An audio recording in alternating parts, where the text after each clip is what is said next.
అమూల్యమైన కొన్ని విషయాలు మనం వింటూ వస్తున్నాం. మన ధ్యానం కొరకు జకర్యా గ్రంథం.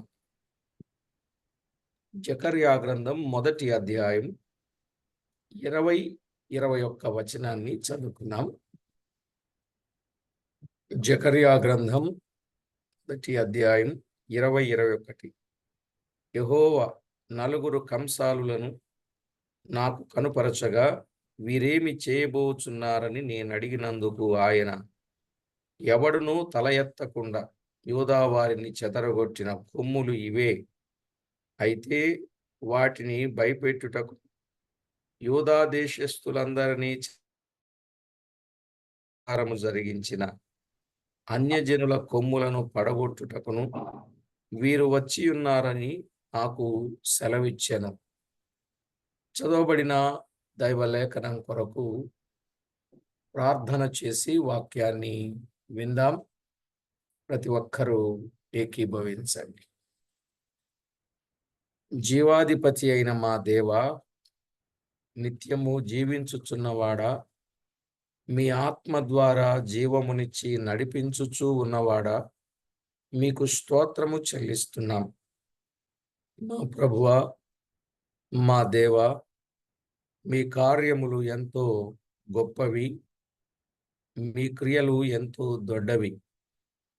మా ప్రభువా, మీ మహిమార్థమై మీరు చేస్తున్న ప్రతి విధమైన మేలుపకార మహోపకారములు అన్నింటిని బట్టి మిమ్మును మేము స్తుతించుచు కనపరచుచు కొనియాడుచు ఉండగా, మీరు మహిమ ఘనత కీర్తి ప్రభావములను ఆరోపించుకుంటున్నందుకు కృతజ్ఞతలు చెల్లిస్తున్నాం. మా ప్రాణప్రియుడా, మీ నామ మహిమార్థమై మీ సన్నిధి భాగ్యం మాకిచ్చి మమ్మను బలపరచి భద్రపరచి, మీ వాక్కులు వినగలుగునట్లు, ఆధ్యాత్మికంగా మేము బలపరచబడగలుగునట్లు, మీ రాకడకై నిరీక్షించగలుగునట్లు, ఒకానొక దినాన మీతో మేము ఆనందిస్తాము అనే సంతోషాన్ని మీరు మాకు కలుగ చేసిన మీ ప్రేమ కొరకై కృతజ్ఞతలు చెల్లిస్తున్నాం. దేవా, మా ప్రభువా, అన్ని విషయాలలో మీకు రావలసిన మహిమ ఘనత ప్రభావములను మీరు ఆరోపించుకొనమని, సర్వత్రా తోడుగా ఉండి మమ్మను నడిపించమని, క్షేమమును కలిగించమని, తోడయుంటారని కోరుచు, మా ప్రాణనాథుడు ప్రియుడు మా రక్షకుడునైన యేసుక్రీస్తు అతి శ్రేష్టమైన అమూల్యమైన నామమున స్తోత్రము చెల్లించి స్తుతించి ప్రార్థించి మిక్కిలి వినయముగా బ్రతిమిలాడి వేడుచున్నాము తండ్రి. ఆమేన్. ప్రభునందు ప్రియులారా, చదవబడిన దైవ లేఖనములో తేటగా మనము ఆలోచన చేయవలసిన సంగతులు, గత వర్తమానములో మనం విన్న సంగతులను ఆలోచన చేసినప్పుడు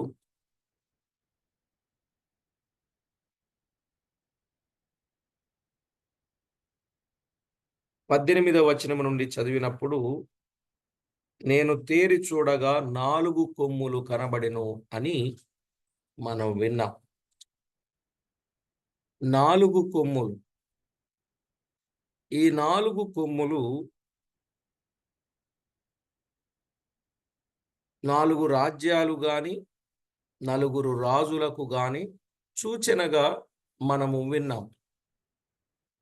ఇప్పుడు మనము చదువుకున్న 20, 21 వచనంలో 4 కంసాలులు చూస్తున్నాం. 4 కంసాలులు.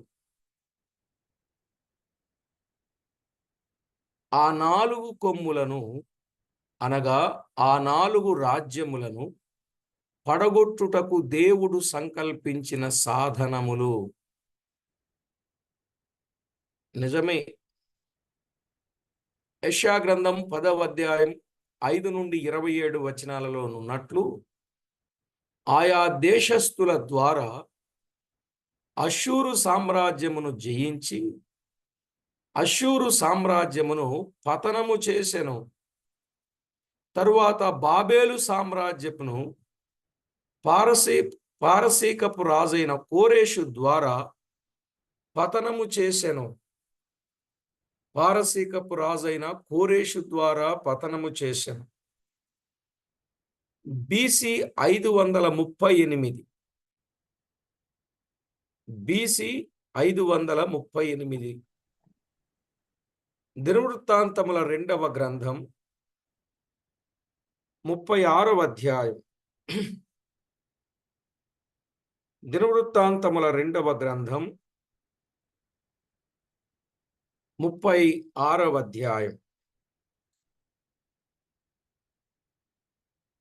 22, 23 వచనాలు చదివినప్పుడు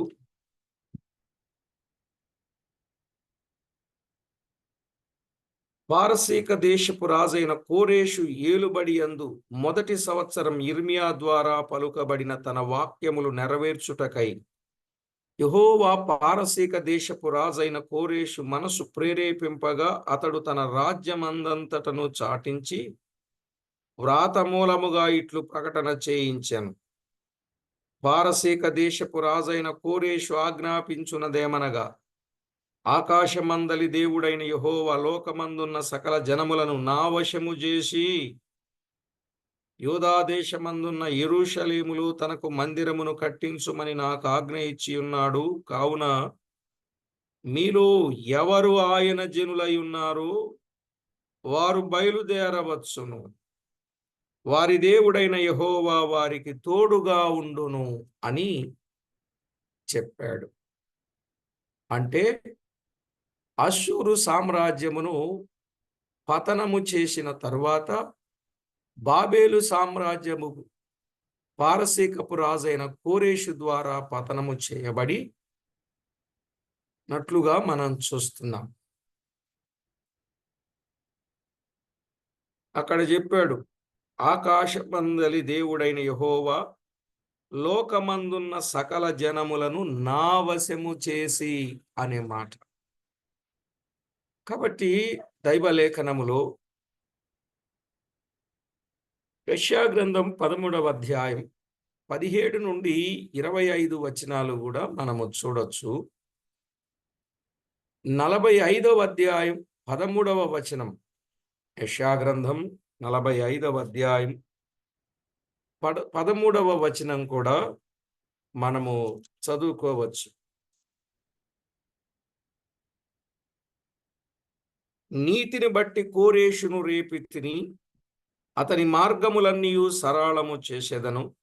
అతడు నా పట్టణమును కట్టించును, క్రయధనము తీసుకొనకయు లంచము పుచ్చుకొనకయు నేను వెలివేసిన వారిని అతడు విడిపించును.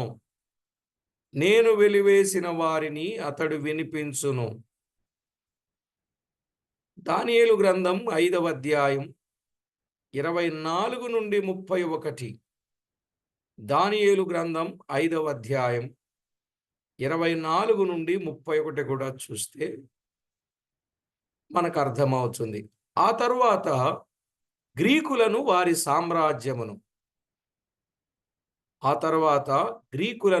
సామ్రాజ్యమును బీసీ 30లో రోమీల ద్వారా దేవుడు పతనము చేయించాడు. రోమీల ద్వారా దేవుడు పతనము చేయించినట్లుగా మనము చూస్తాం. అవును ప్రియులారా, దైవ గ్రంథములు మనము చదివితే 2వ అధ్యాయం 39 నుండి 40 వచనాలు, దానియేలు గ్రంథములో 2వ అధ్యాయం 39 నుండి 40 వచనాలు. ఇక 4వదిగా అంటే 1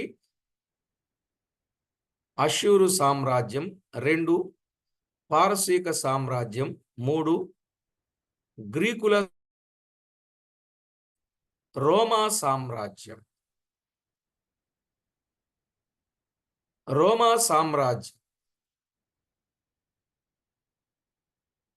ఏడి అంటే క్రీస్తు శకం 364 వరకు ఉన్నత స్థాయిలో ఉన్నది. ఎప్పటి వరకు అండి? 364. గ్రీకు సామ్రాజ్యాన్ని ఈ రోమీలు ఏం చేశారు? బీసీ అంటే క్రీస్తు పూర్వం 30లో రోమీల ద్వారా దేవుడు పతనము చేయించిన సంగతి మనకి అర్థమైందే.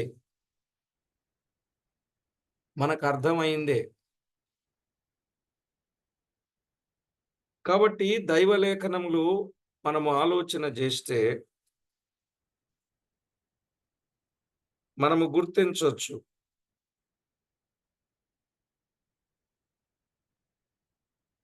రోమా సామ్రాజ్యం ఏడి 364 వరకు ఉన్నత స్థాయిలో ఉన్నది. తరువాత నీరసిల్లిపోయాను. కానీ అంత్య దినములలో మరలా రోమా రాజ్యం ఉన్నత స్థాయికి వచ్చును. క్రీస్తు విరోధి రోమాను సర్వ ప్రపంచాన్ని పాలిస్తాడు. తరువాత మెస్సయ అయిన క్రీస్తు ద్వారా రోమా రాజ్యం పతనమైపోతుంది. క్రీస్తు ప్రభు ద్వారా రోమా రాజ్యం పతనమైపోతుంది. నిజమే ప్రియులారా? ప్రకటన గ్రంథములో ఆ మాటలు స్పష్టంగా మనము గమనించవచ్చు. ప్రకటన గ్రంథం 17వ అధ్యాయం 12 నుండి 14. నీవు చూసిన ఆ 10 కొమ్ములు 10 మంది రాజులను వారిది వరకు రాజ్యమును పొందలేదు గాని ఒక గడియ క్రూర మృగముతోను రాజుల వలె అధికారము పొందుదురు. వీరు ఏకాభిప్రాయము గలవారై తమ బలమును అధికారమును ఆ మృగమునకు అప్పగింతురు. వీరు గొర్రెపిల్లతో యుద్ధము చేతురు గాని గొర్రెపిల్ల ప్రభువులకు ప్రభువును రాజులకు రాజునై ఉన్నందునను తనతో కూడా ఉండిన వారు పిలువబడిన వారై ఏర్పరచబడిన వారై నమ్మకమైన వారై ఉన్నందునను ఆయన ఆ రాజులను జయించును అని దైవలేఖనంలో మనము చూస్తాం. 18వ అధ్యాయం 6 నుండి 8 వచనాలు కూడా చదవచ్చు. అది ఇచ్చిన ఆజ్ఞ ప్రకారము దానికి ఇయ్యబడెను. దాని క్రియల చొప్పున దానికి రెట్టింపు చేయుడి. అది కలిపిన పాత్రలో దాని కొరకు 2 అంతలు కలిపి పెట్టుడి. అది నేను రాణిగా కూర్చుండు దానను, నేను విధవరాలను గాను, దుఃఖమును చూడనని తన మనసులో అనుకొనెను గనుక అది తన్ను తాను ఎంతగా గొప్ప చేసుకొనినను సుఖభోగములను అనుభవించెను. అంతగా వేదనను దుఃఖమును దానికి కలుగజేయుడి. అందుచేత ఒక్క దినముననే దాని తెగుళ్ళు అనగా మరణమును దుఃఖమును కరువును వచ్చును. దానికి తీర్పు తీర్చుచున్న దేవుడైన ప్రభు బలిష్ఠుడు గనుక అది అగ్ని చేత బొత్తిగా కాల్చివేయబడును అన్నాడు. చూశారా? క్రీస్తు ద్వారా రోమా రాజ్యం ఏమైపోతుంది? పతనమైపోతుంది.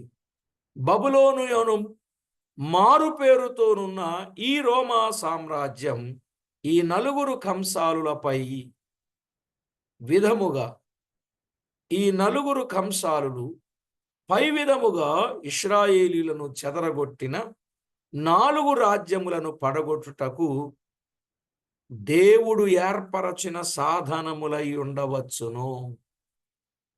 అర్థమైందండి? ఈ 4 రాజులను, ఈ 4 కొమ్ములను, ఈ 4 దేవుడు సంకల్పించిన సాధనములు వారిని ఏం చేస్తారు? పడగొట్టును. కీర్తన 75వ కీర్తన 4-5 చరణాలు చదువుకుందాం. కీర్తనల గ్రంథం 75వ కీర్తన 4-5 చరణాలు మనము చదువుకున్నప్పుడు మనకు అర్థమయ్యేదేమి? అహంకారులై ఉండకుడని అహంకారులకు నేను ఆజ్ఞ ఇచ్చుచున్నాను. కొమ్ము ఎత్తకుడి, ఎత్తుగా కొమ్ము ఎత్తకుడి, పొగరుబట్టిన మాటలాడకుడి అని భక్తిహీనులకు నేను ఆజ్ఞ ఇచ్చుచున్నాను. చూశారా? అహంకారులై ఉండకుడి అని చెప్పాడు, కొమ్ము ఎత్తకుడి అన్నాడు, పగరుబట్టిన మాటలాడకుడి అని భక్తిహీనులకు ఆజ్ఞ ఇచ్చాడు. 10 చూడండి, 10. భక్తిహీనుల కొమ్ములన్నింటినీ నేను విరుగగొట్టెదను, నీతిమంతుల కొమ్ములు హెచ్చింపబడును. ఆసాపు ఎంత తేటగా చెప్పాడో చూడండి. అర్థమైందండి? భక్తిహీనుల కొమ్ములన్నింటినీ నేను విరగొడతా.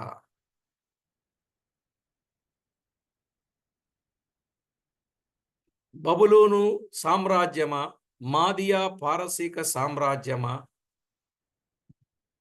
గ్రీకు సామ్రాజ్యమా, రోమా సామ్రాజ్యమా, ఈ 4 కొమ్ములు, ఈ 4 రాజ్యములు ఏమవుతాయి? వాటి భక్తిహీనుల కొమ్ములు విరగగొట్టెదను, నీతిమంతుల కొమ్ములు హెచ్చింపబడును. ఇక్కడ మనకు అర్థమవుతుంది ఏంటంటే, ప్రేమగల దేవుడు తన ప్రజలను విడిచిపెట్టువాడు కాడు. ప్రేమగల దేవుడు తన ప్రజలను విడిచిపెట్టువాడు కాదు. దానియేలు గ్రంథములో మనము చూస్తున్నప్పుడు 4 రాజులు, 4 బాలురు మనకు అక్కడ కనపడ్డారు. రాజులు రాలిపోయారు, బాలురు బాసులయ్యారు. అవునా కాదా? మీరు అనరు అనరు.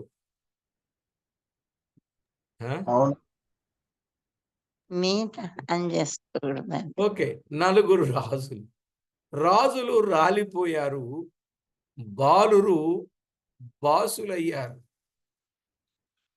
భక్తిహీనుల కొమ్ములు విరగగొట్టి నీతిమంతుల కొమ్ములు హెచ్చించువాడు అన్నట్టుగా ఇందులో కూడా మనకు ఆత్మీయ పాఠము లేకపోలే.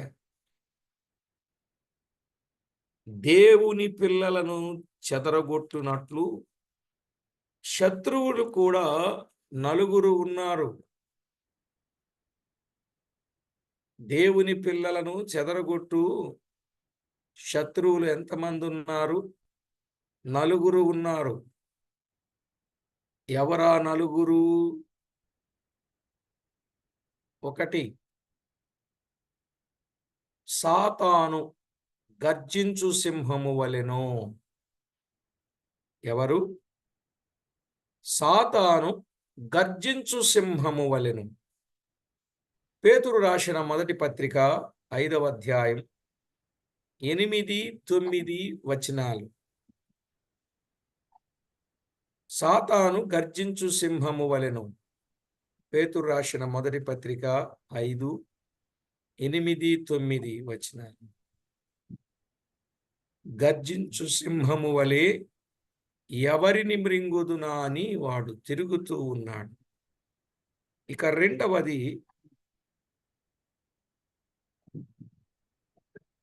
యుక్తిగల సర్పము వలెను. యుక్తిగల సర్పము వలెను.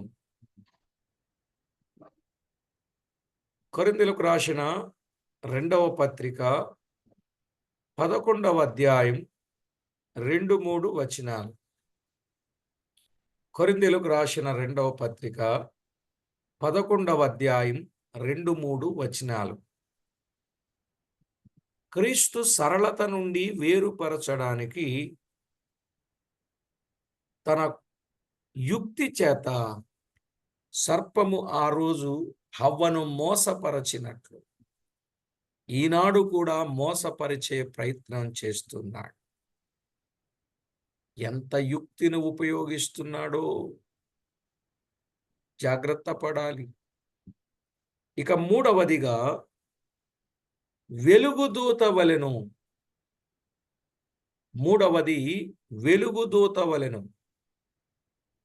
కొరింథీయులకు రాసిన 2వ పత్రిక 11వ అధ్యాయం 14, 15 వచనాలు.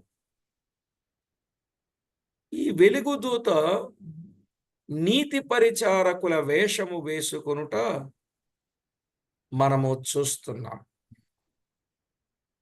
నీతి పరిచారకుల వేషం ప్రియులారా,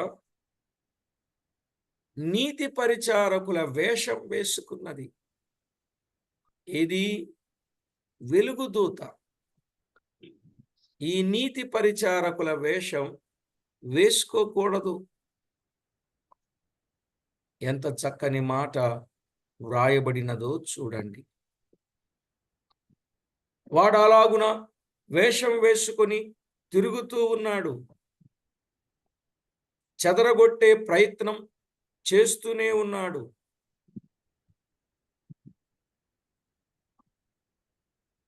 నిజమే,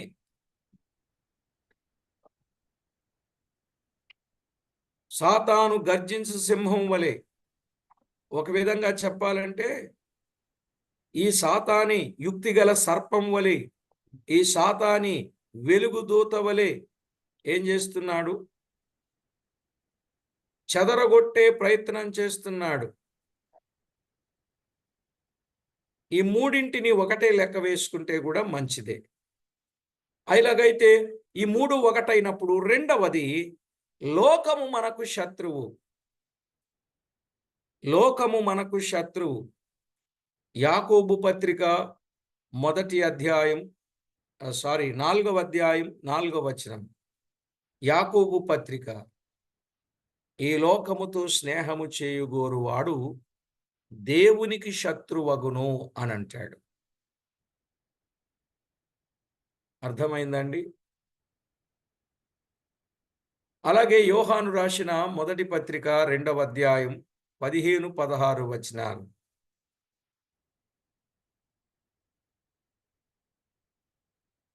లోక సంబంధమైనవి అక్కడ చెప్పాడు. ఇవి తండ్రి వలన పుట్టినవి గావు, శరీరాశ, నేత్రాశ, జీవపు డంభం అని అక్కడ మనము చూస్తాం. ఇక మూడవదిగా, మన శరీరమే మనకు శత్రువు. మన శరీరమే మనకు శత్రువు. గలతీ పత్రిక 5వ అధ్యాయం 16 నుండి 21. గలతీ పత్రిక 5వ అధ్యాయం 16 నుండి 21 వచనం. అలాగే రోమా పత్రిక 8వ అధ్యాయం 12, 13 వచనాలు. శరీర కార్యములు స్పష్టంగా ఉన్నాయి గదా. శరీరానుసారమైన మనసు మరణం అన్నాడు రోమా పత్రికలో. ఇక నాలుగవదిగా, దుర్బోధకులే మనకు శత్రువులు. ఈ దుర్బోధకులు మనకు శత్రువులు. వారు మందను కనికరింపరు అని అపోస్తలుల కార్యముల గ్రంథం 20వ అధ్యాయం 29, 30 వచనాలు మనము చూడొచ్చు. అపోస్తలుల కార్యముల గ్రంథం 20వ అధ్యాయం 29, 30 వచనాలు. దుర్బోధకులు, అదే చెప్పాడు, నేను వెళ్ళిపోయిన తర్వాత మందను కనికరింపని క్రూరమైన తోడేళ్లు మీలో ప్రవేశిస్తాయి, జాగ్రత్త అని పౌలు ఎఫెసు సంఘ పెద్దలతో మాట్లాడిన సందర్భాన్ని మనం అక్కడ గుర్తిస్తాం ప్రియులారా. కనుక ఈ 4 వర్గాల శత్రువులు దేవుని పిల్లలకు శత్రువులు. అయితే ఈ 4 శత్రువులపై లేక 4 శత్రువులపై జయించు విజయము కలిగించువాడు మన ప్రభువే. ఈ 4 శత్రువులపై విజయము కలిగించేవాడు మన ప్రభువే. ఈ 4 శత్రువులను జయించు సాధనములను దేవుడు మనకు అనుగ్రహించి ఉన్నాడు. అర్థమైందండి? ఈ నలుగురు శత్రువులను జయించే సాధనాలను దేవుడు మనకిచ్చాడు. 4 కొమ్ములు, నలుగురు కంసాలులు అని చెప్పుకున్నాం. ఈ 4 రాజ్యాలను జయించడానికి నలుగురిని ఆయన లేపాడు అనే మాట మనము చూస్తున్నాం.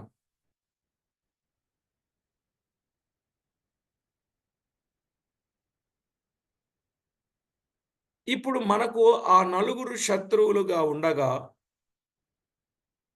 ఆయన అపవాదిని సిలువలో ఓడించాడు.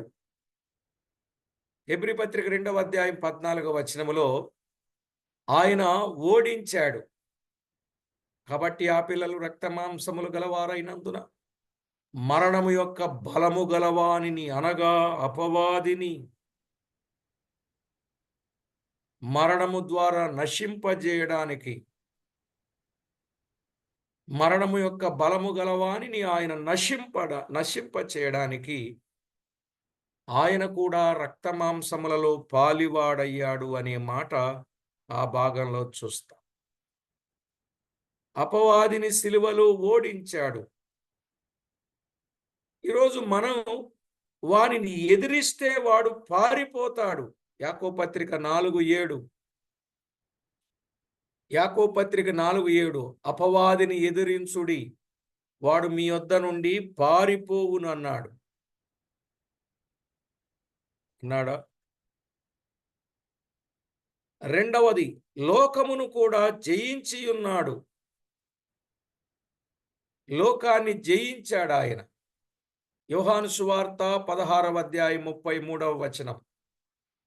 యోహాను సువార్త 16వ అధ్యాయం 33లో ఏమన్నాడు? ఈ లోకములో అనేకమైన శ్రమలు మీకు కలుగుతాయి, మీరు ధైర్యంగా ఉండండి, నేను లోకమును జయించి ఉన్నాను. ఆయన లోకమును జయించాడు. మనము కూడా జయించే వారముగా ఉండాలి. జయించాలంటే ఏం కావాలో చెప్పాడు మనకి. యోహాను రాసిన మొదటి పత్రిక 5వ అధ్యాయం 4-5 వచనాలు. ఈ లోకమును జయించిన విజయము మన విశ్వాసమే అన్నాడు కదా. ఈ లోకమును జయించిన విజయము మన విశ్వాసమే. ప్రియులారా, శరీర కార్యముల మీద కూడా జయమిచ్చాడు. శరీర కార్యముల మీద జయమిచ్చాడు. గలతీ పత్రిక 6వ అధ్యాయం 6-11 వచనాలు.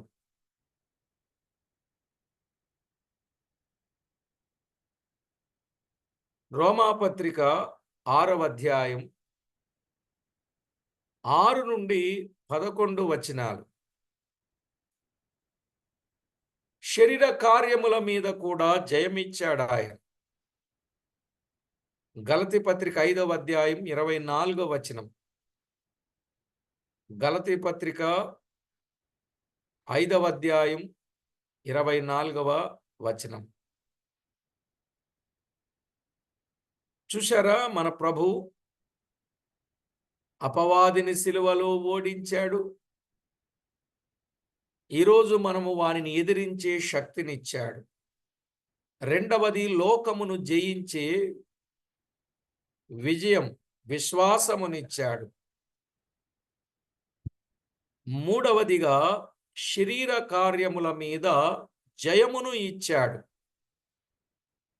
నాలుగవదిగా, దుర్బోధకుల వశము కాకుండా కూడా ప్రభు ఈవులు అనుగ్రహించాడు. దుర్బోధకుల వశము కాకుండా కూడా ప్రభు ఈవులు అనుగ్రహించాడు. ఎఫెసీ పత్రిక 4వ అధ్యాయం 11-15 వచనాలు. ఎఫెసీ పత్రిక 4వ అధ్యాయం 11 నుండి 15 వచనాలు. గనుక మనము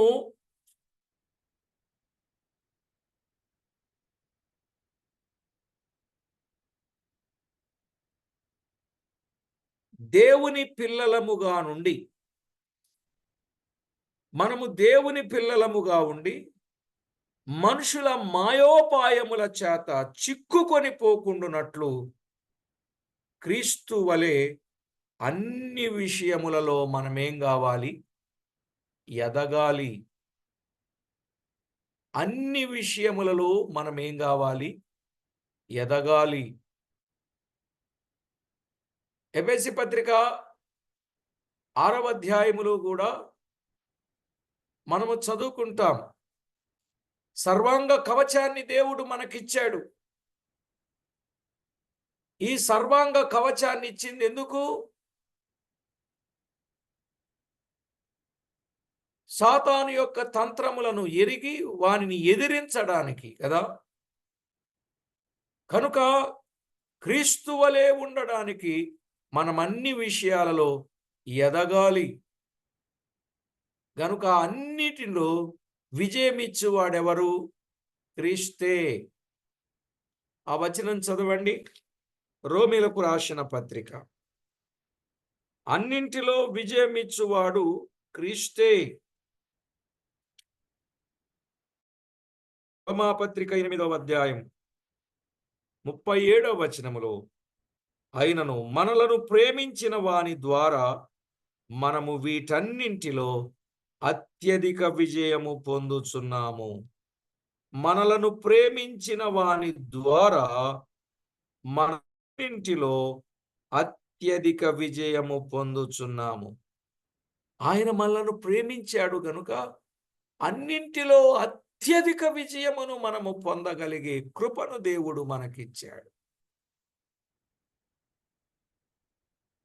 అంత మాత్రమే కాదు, అపోస్తలుల కార్యముల గ్రంథములో 2వ అధ్యాయం 42వ వచనం, 2వ అధ్యాయం 42లోనున్న 4 విషయములలో మనము ఎడతెగక ఉన్నట్లయితే పై 4 శత్రువుల చేత చెదరగొట్టబడక యుందుము, వారిని జయించుదుము. ఏమిచ్చాడు అపోస్తలుల కార్యాలు 2:42లో? అపోస్తలుల బోధ, సహవాసం, రొట్టె విరుచుట, ప్రార్థన చేయుటయందు ఎడతెగకయుండిరి. ఈ 4 మన జీవితములో ఉన్నప్పుడు, ఎడతెగక మనము ఉన్నప్పుడు ఆ 4 శత్రువులపై మనం ఏం పొందుతాం? జయము. అప్పుడు ఆ 4 మనలను చెదరగొట్టలేరు. అందుకే దేవుడు మనకు ఇచ్చిన వాటిని జాగ్రత్తగా ఆలోచన చేసి వాటి విషయములో ఎడతెగక ఉండాలి. అర్థమైందండి? వాటి విషయములో ఎడతెగక ఉండాలి. ఎడతెగక ఉండాలి. తెగిపోవడం మంచిది కాదు. ఎడతెగక మనము ఉండేవారముగా జాగ్రత్త పడాలి, సిద్ధపడాలి. దైవలేఖనములు మనము ఆలోచన చేసినప్పుడు దేవాది దేవుడు మనకు అర్థమయ్యేటట్లుగా సంగతిని వివరిస్తూ ఉండగా ప్రతివారు ప్రభువుకు ఎంతో మహిమకరంగా జీవించవలసిన ఆవశ్యకత ఎంతైనా ఉన్నది అని ప్రభు పక్షంగా ప్రేమతో మీకు మనవి చేస్తున్నారు. ప్రభునందు ప్రియులారా, అర్థమైంది కదా? 4 రాజ్యాలు, 4 కొమ్ములు, 4 కంసాలు. ఈ 4 కంసాలుల ద్వారా ఈ 4 కొమ్ములు ఏమయ్యాయి? విరగొట్టబడ్డాయి. విరగొట్టింది ఎవరు? దేవుడే. కనుక దైవలేఖనములో ఎంత స్పష్టంగా వ్రాయబడిందో ఇప్పుడు చెప్పండి. అర్థమయ్యాయా 4 కొమ్ములు? అర్థమయ్యాయా? అర్థమయ్యారా? నలుగురు కంసాలులు